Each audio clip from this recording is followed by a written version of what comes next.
There I am. I can hear it clicking now. All right. Good to have everybody out this rainy morning.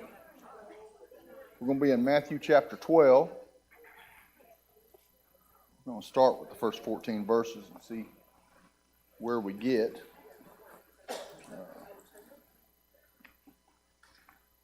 And I've found a different lesson plan than what I started with. I started doing some study and I found it and I liked it, so I'm going to have to wear my readers because I can't see my phone as well as I should be able to. One of these days I'll break down and get some bifocals, but probably not. Probably not. But if we'll start in Matthew chapter 12. Good to see Dale and them back. Susan them, just in case you didn't know who that was. Robbie's still not doing well. Yeah, he's here. Oh, is he here? Okay. Well, there you go. I got the whole bunch back at the same time. All righty. First 14 verses of Matthew chapter 12. At that time, Jesus went on the Sabbath day and through the corn, and the disciples were hungered and began to pluck the ears of corn and eat. And when the Pharisees saw it, they said to him, "Behold, your disciples do that which is not lawful to do upon the Sabbath day." But he said unto them, "Have you not read what David did when he was hungered, and that they went, and they that went with him, and they entered into the house of God and did eat the showbread, which was not lawful for him to eat, neither for them that were with him, but only for the priests? Or have you not read in the law how that on the Sabbath day the priests in the temple profane the Sabbath and are blameless? But I say unto you that in this place is one greater than the temple. But if you've known what this meant, I will have mercy and not sacrifice, you would not have condemned the guiltless. For the Son of Man is Lord even of the Sabbath." And when he was departed, he went into their synagogue, and behold, there was a man which had his hand withered. And they asked him, saying, "Is it lawful to heal on the Sabbath day?" That they might accuse him. And he said unto them, "What man shall there be among you that has one sheep, and let it fall into a pit on the Sabbath day, that he will not lay hold of it and lift it out? How much more then is a man better than a sheep? Wherefore it is lawful to do well on the Sabbath days."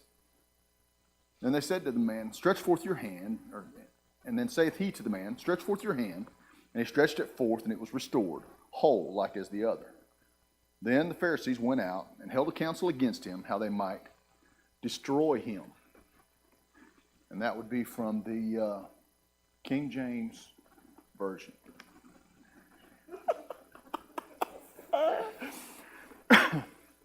Now, here go the glasses. If I can get my phone to work.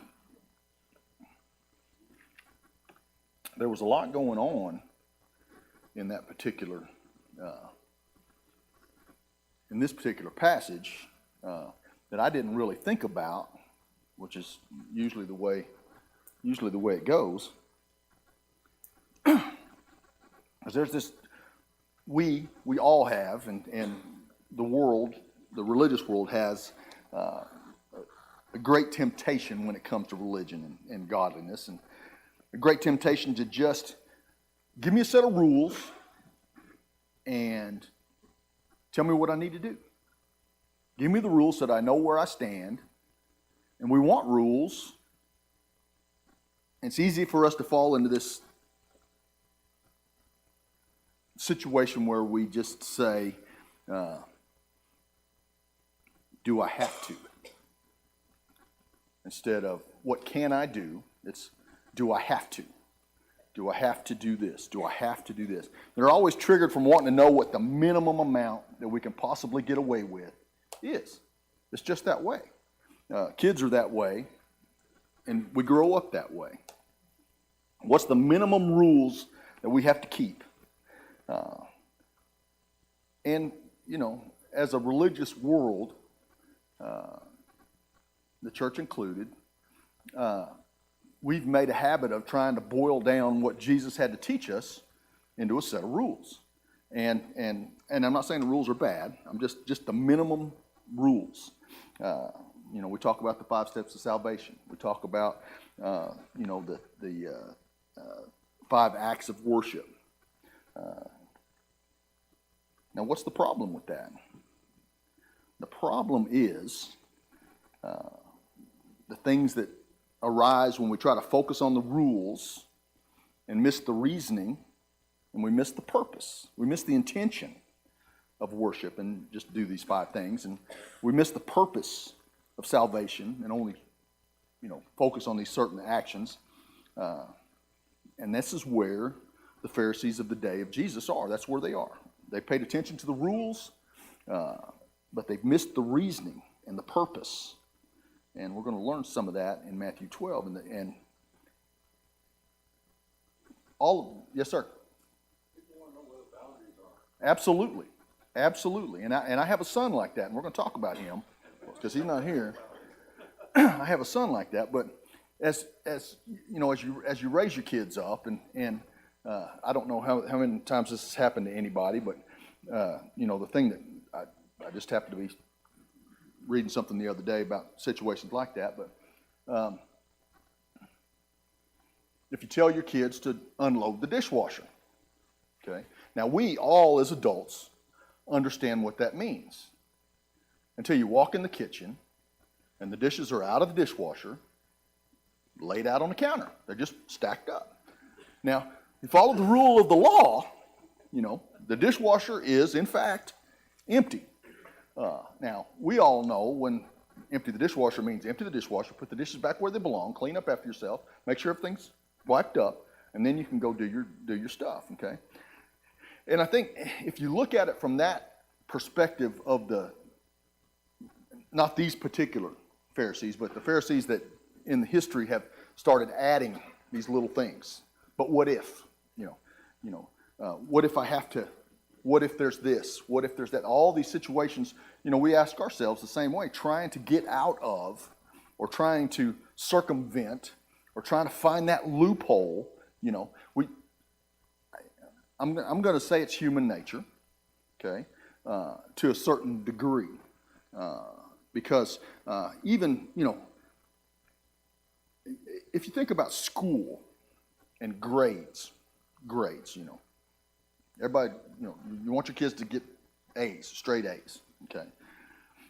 And if that's all there is involved in their education, just that A, all they'll do is just the minimum amount they can get away with and still get that A, okay?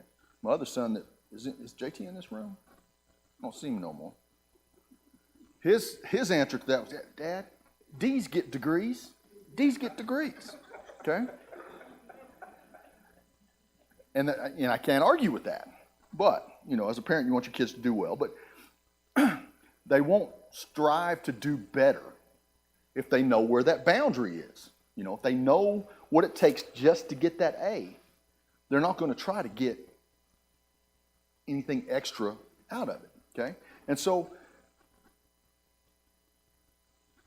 as a Christian, we should always push not to get the minimum we can get just to get by, but we should always be looking for a flourish of whether it be information, whether it be where I can serve, whether it be how I can teach my children better, how I can be a better example to those around me at work. How can I do more and better? And then it's not about me anymore. It's about serving others, loving others. And we're going to talk about what was going on here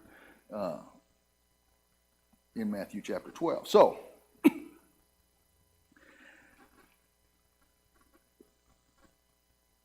the problem that arises in these first 2 verses is the disciples are going through the grain fields, and they're plucking the grain. Now, the problem isn't that they're stealing grain, okay? That's not the problem. Some people would focus on that, say, hey, listen, you guys are, they're stealing. Well, that wasn't the problem. The law of Moses accounted for that situation in the grain fields, okay? So that's not the problem. The law of Moses gave allowance for that. The problem is that the disciples are doing this on the Sabbath. And the Pharisees believed that this was violation of the Sabbath because it was doing work. Pharisees come up with the myriad of rules, and we know about that, to define what was work and what wasn't work. And I did a little research on that. That's not historical, just historical. That was the truth. That happens today. That's on the books today in the Shabbat, which is the Jewish rule. Well, I'm just going to say rules. Okay. These are some basic activities that you cannot do on Shabbat: writing, erasing, tearing. Can't do any business. You can't drive or ride in a car or other vehicles. Can't do any shopping. Can't use the telephone. You can't turn on or off anything that uses electricity, including lights, radios, television, computers, air conditioners, and alarm clocks. There's no cooking, baking, kindling a fire, gardening, grass mowing, doing laundry. That's a list, isn't it? And that's just the tip of the iceberg. And that's not to say, you can look at that and see somebody trying to get around a loophole, and they put it in there. And it's even farther than that. You're not allowed to carry things or move things. You're not even allowed to move things indirectly with another object. Okay?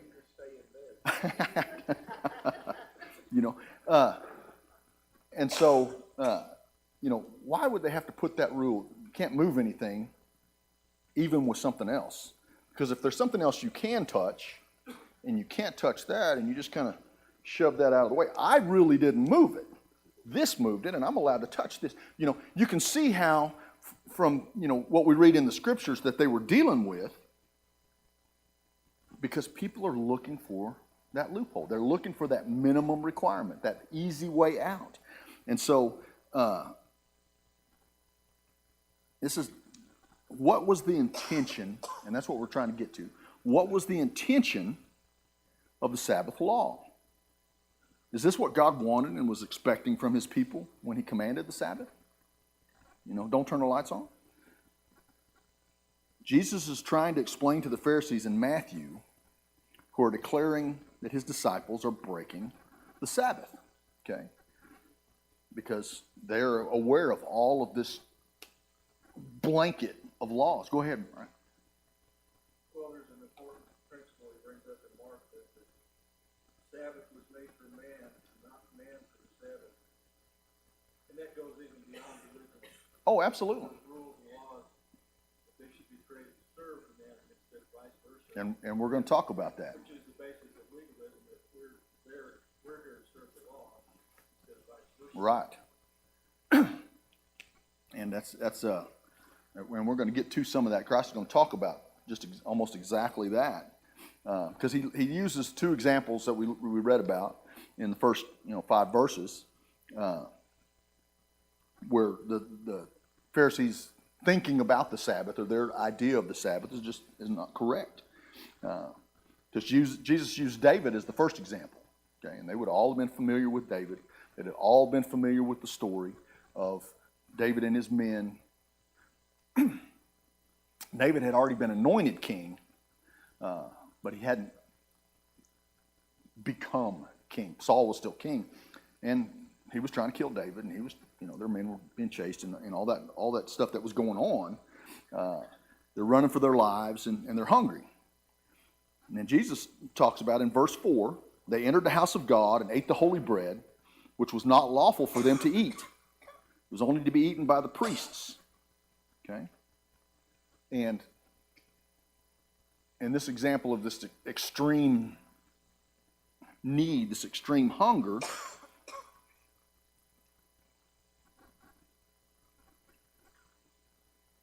it's important that Jesus is validating what David did. He's not saying that David was wrong, but that David was justified. So he calls these actions guiltless or innocent in 5 and 7. So, and then Jesus is going to talk about what David and his men did is not a violation of the law, though it was unlawful for them to eat it. And then in verse 5, he talks about the priests who are working on the Sabbath in the temple.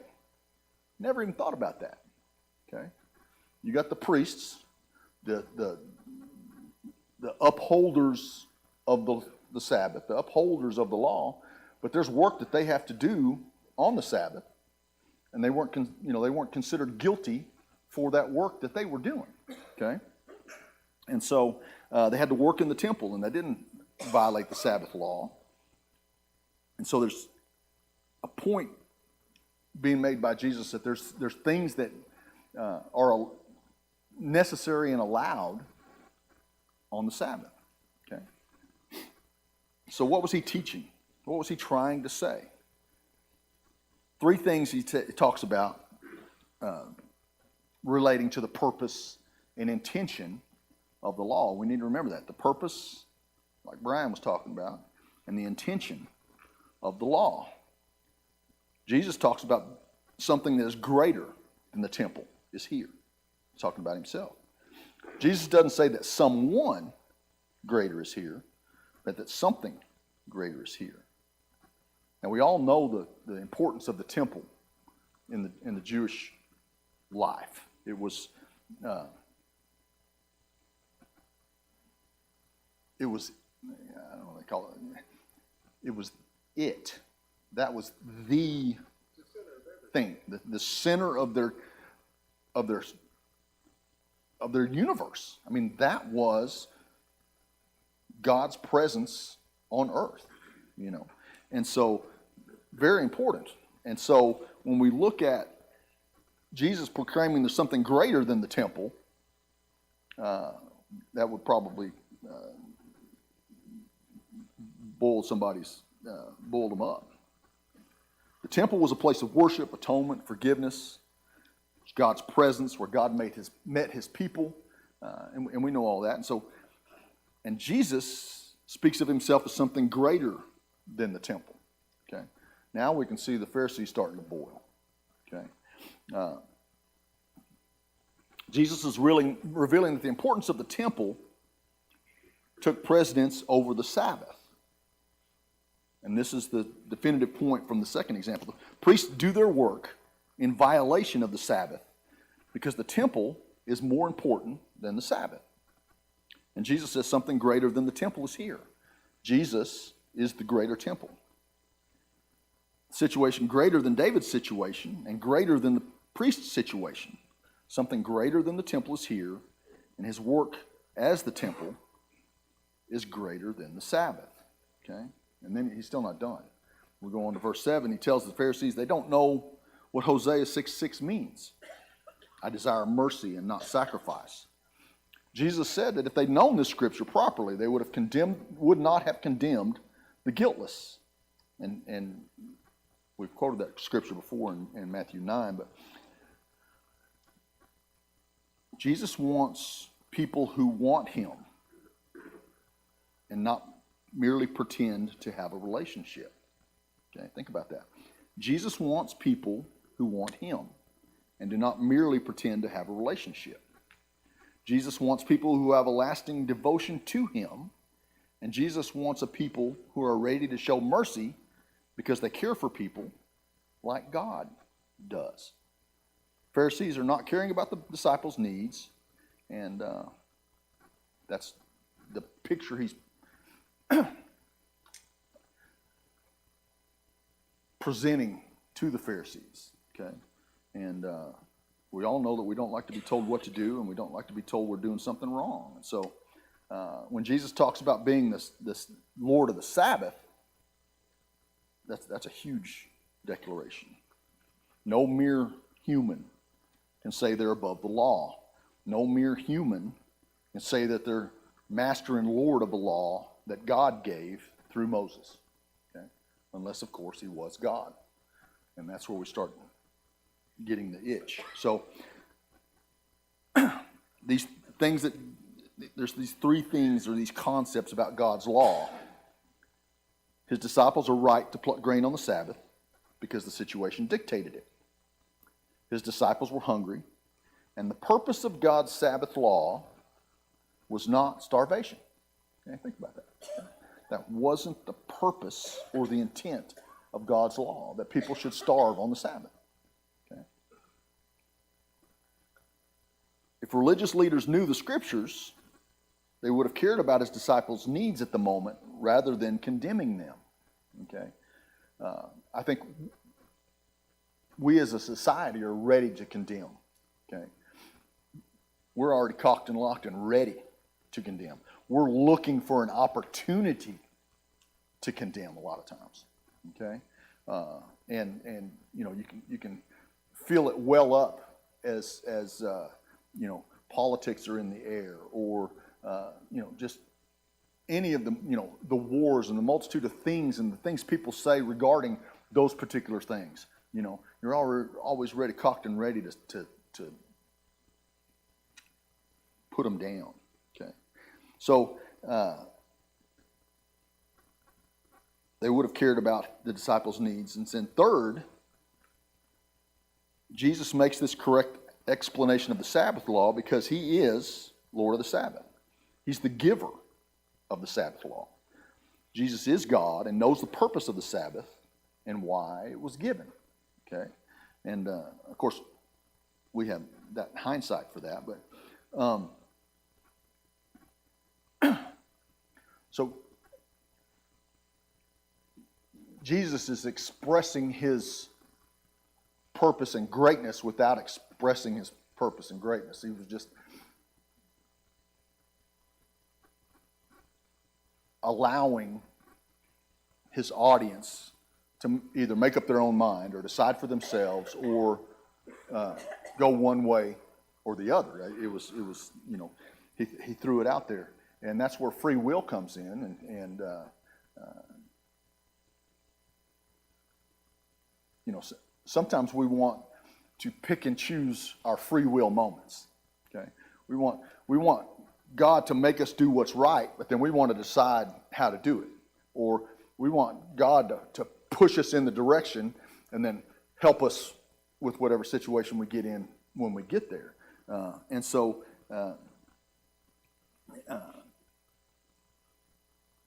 as we look through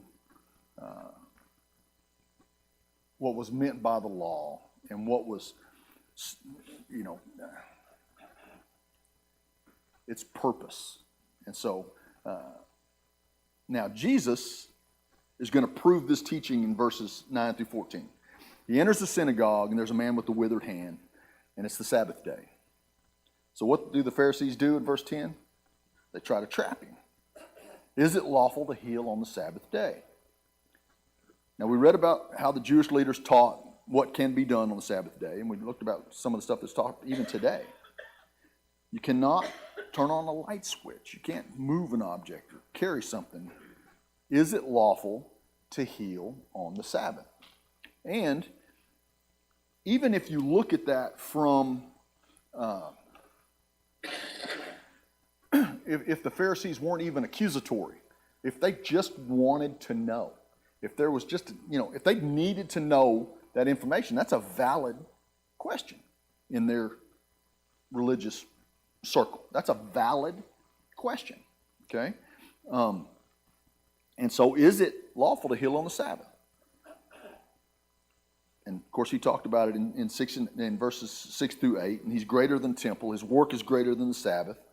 And Jesus desires mercy and not sacrifice, meaning the leaders should take care of this man's withered hand and his possible healing, because Jesus is the giver of the Sabbath law. He knows the right application of the law.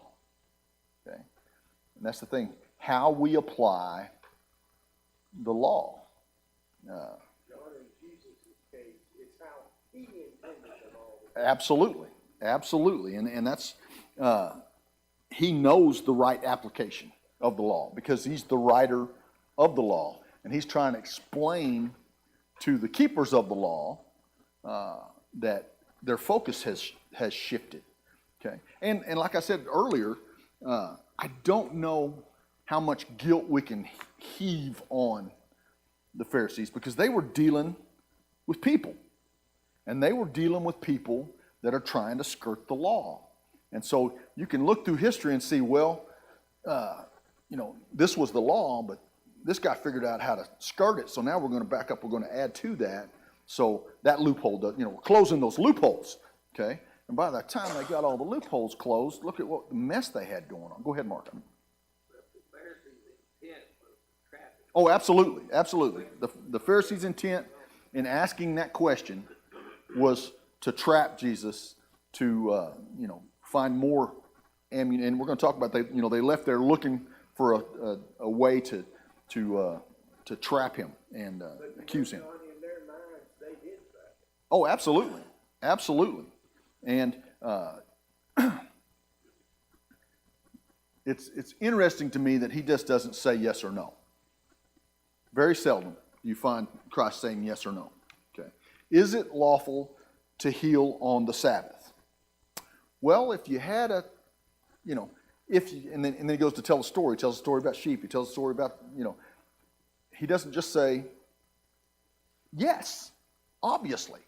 Obviously it's lawful. And so I enjoy that aspect of the scriptures, that you get the stories to allow the answers to come to you. You're just not given it. You have to work through the situation. You work through the story, and then you get the answer for yourself. And I think that makes it better for us, makes it easier for us. So Jesus is going to show them how wrong they are about their present interpretation of the Sabbath. So he asks, if you have a sheep fall in a pit on the Sabbath, are they going to take hold of the sheep and lift it out? And you know what their answer is going to be. This question seemed to be debated among the rabbis. Okay? Some said you could feed the animal but not lift it from the pit. And then there would be the aspect of now you've had to carry food to the animal to feed it that's in the pit.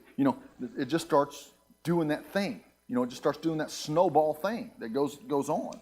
And so there's a consideration that the animal's welfare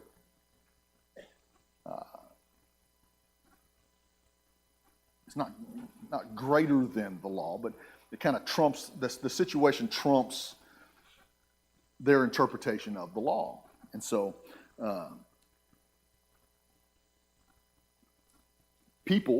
persons have far greater value than animals. So therefore, it is lawful to do good on the Sabbath. Now, this is a summary of everything Jesus is trying to teach in these verses. And this is kind of what Brian had mentioned earlier, that man wasn't made for the law. Okay? God's law did not have the purpose of preventing people from doing good, preventing people from loving God, and preventing people from loving others. The Sabbath did not prevent people from loving God and loving our neighbor as ourselves. It is always lawful to do good. God's law was not to prevent his people from doing good or doing what is necessary. It was necessary for David and his men to eat. It was good for the priest to give David the food. Okay? Did you ever think about that? In my mind, when I read that story, every time I've read that story, and I don't guess it occurred while I was reading, but when I read that story, it just sounds like they stormed the tabernacle. There was no temple at the time. They stormed, all these fighting men stormed the tabernacle and took the bread to eat. Okay? And, we talked earlier about David's not king yet. He's been anointed, but he's not king yet. And so if you think about what if the priests offered the food to David and his men, and whose side are they on now versus Saul and David, and how they got away with that during the things that are going on at that time. Anyway, that's just a side note. But It's good for the priest to give David that food. It was necessary for the priest to work in the temple on the Sabbath. It was good that those priests performed the offerings for the people. It was necessary for his disciples to pluck grain and eat on the Sabbath. And the Pharisees should have seen the good being done in that work. They should also have such a love for God and people that they're overjoyed to see a man healed rather than conspiring to kill Jesus for healing on the Sabbath. Okay, and that's, I don't know if it comes with our raising. I don't know if it comes with our personality. I don't know if it comes with just our life situation at the time. I saw a deal one time that's just, some folks the glass is half empty. Some folks the glass is half full. Okay? Some of us, the glass is always full. It's either full of water and air, or it's full of air, or it's full of water. The glass is always full, And so you have interpretations of the things that you see based on the information that you have at the time. And now we have Jesus giving the Pharisees a new interpretation of what they already know. Okay? And that's where the rub comes in, because, like I said, and we know, we don't like to be told what to do. We don't like to be told we're wrong about what we're doing. And so those things all boil up. So what do we need to learn from Jesus regarding how we look at God, how we look at his laws, how we look to obey him? Let's remember that none of God's laws are random. Okay? I thought that was a very interesting point. None of God's laws are random. Okay? And this is that God did not give rules and laws just to see if we would do or not do those rules and laws. Okay? That wasn't the point of the laws. Okay? God's laws are not nonsensical, but they're purposeful. You can find a purpose. And also we need to remember that God cannot be boiled down into a set of rules. Okay? There's just no way you can condense God's God to a set of rules. We're completely missing what God is doing for us and in the world if we just boil him down to a bunch of rules to follow. Okay? And this is what Jesus is challenging the Pharisees. They simply boiled God down to rules. And so the Pharisees said that the disciples are breaking the rules and the punishment that ensues with that. And Jesus says that if you knew God and his ways, you would not have condemned them. And that's in verse 7. So Jesus continues to talk about this idea all through his ministry. And we'll see Jesus say that the greatest command is love. Love the Lord your God. And the second is to love your neighbor. But then Jesus will say that all the law and the prophets depend on these two things. This means that all of God's law have purpose. Okay? All of God's law have purpose. They have the purpose of curbing sin. They have the purpose of promoting love for God. They have the purpose of promoting love for others. So the Pharisees, by stripping away God's purpose for his law, ended up misapplying God's law against Jesus, against his disciples. Yes, Mike, go ahead. Jesus really did nothing laborious. He simply spoke 4 words. And for that, they would have killed him. For that, they did kill him. It's just, and that comes from perspective, okay? Had the Pharisees looked to Jesus to learn their perspective of what he said, would have been a blessing to them, okay? We can look at that and see that. If the religious leaders of Jesus' day had have looked, studied, tried to make sense of Jesus' teaching, would have been a whole different deal. They had the perspective of, I want to know. Okay, but they just were looking for any instance to trap him, to get rid of him, to do away with the turmoil that they have seen. Well, their attitude was like, who is this upstart whippersnapper? We know what we're talking about. You don't. Exactly. And that, when he was young, when he was just a boy in the temple, they were astonished at what he knew. Okay? Now that he's a man, they're threatened by what he knows and what he teaches and what he stands for. And so there's that aspect of it too. We got to look at God's laws as purposeful and reasoned from God's wisdom. God's laws about all sin are not random, but purposeful to curb that sin, to promote a loving God, to promote loving others. And that's why it's important for us to know that because we have a tendency to break laws, we don't think have any purpose. Okay, let me say that again. We have a tendency to break laws that we don't think have any purpose. Okay? And that 20-mile-an-hour speed limit sign.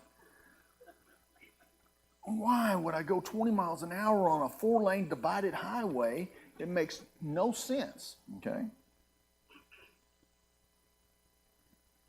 No sense. And so people don't follow it. The law doesn't make sense to somebody's idea of sense. They don't follow it. So God's laws have purpose and reason. We cannot break them just because we think they're random without reason. Okay? We can't decide what good laws and bad laws. We can't decide the laws that apply to us and don't apply to us. But these are the things that we like to do. And this is the mess that the Pharisees got in from the beginning and piling on all this stuff. Okay?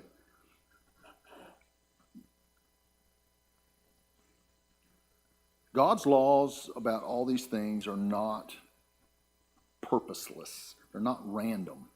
Okay? God's laws about sin of emotion like anger, hatred, malice, and self-control are not random. They have purpose and reason. God's laws about salvation and obedience have purpose and reason. They're not random. About how we should worship, they have purpose and reason. They're not random. We need to seek to learn God's purpose and reason in His Word. Okay? We need to, it's there. We just need to find it. We need to make an effort, a conscious effort, to find God's purpose and God's reasoning within the law that He's given us. Okay?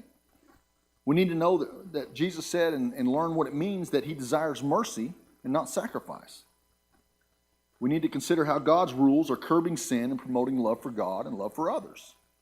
We've got to understand our covenant obligations through that particular lens so we don't misunderstand and misapply God's word. We need to have an accurate knowledge of God and His character.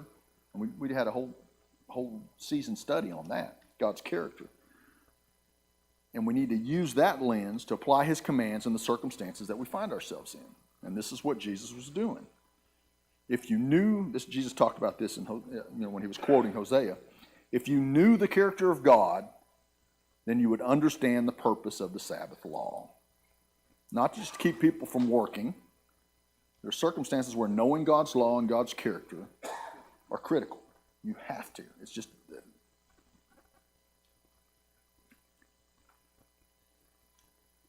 And we can go through the scriptures and the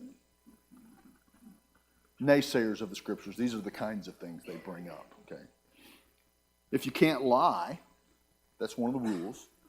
Why did the Hebrew mothers or midwives lie to Pharaoh about the babies? Why? How could that be? Rahab lied. So that condemns her right then. She's a liar. She was also a prostitute, but she was a liar. So, these are the things that Christ is talking about, that we all know the stories of, and that we